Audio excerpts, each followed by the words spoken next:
Alright guys, so good morning, ohayo gozaimasu, welcome to Tokyo guys. Dito ngayon tayo sa Tokyo. Tingnan mo guys, napakalinis. Ito yung cruise terminal dito sa Odaiba.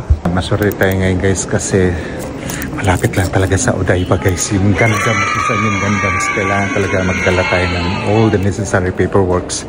Shore passes, crew card, at saka passport, at saka seaman's book guys kung seaman ka, okay? So pagdating mo dito sa cruise terminal guys, hi! And kikita natin dito yung information area. Alright, so naka-ready na po doon guys ang ating mga embarkation tables. What's also good guys is that meron tayong mga refreshments dito banda. Alright, mayroong free internet pala. That's the most important thing dito. Okay, nandito po tayo sa kabila. Napakaganda yung upuan guys. Napakaganda yung upuan yan. Marami naka-online na kaagad. Hey! So ayan guys, this is Odaiba. Doon banda guys, located yung mga maraming mga science related nakikita dito sa Tokyo.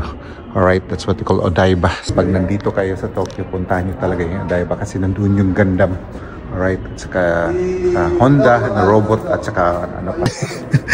Nagbablog lang. Alright. Ayan. Shout out. Alright guys, so doon naman guys yung Ginza, Shibuya. Tawid lang kayo doon sa bridge na yun guys. Alright, okay. Alright guys, so welcome to Tokyo. And maya maya guys, lalabas tayo to go to Odaiba. Revisit Odaiba guys. Okay, see you.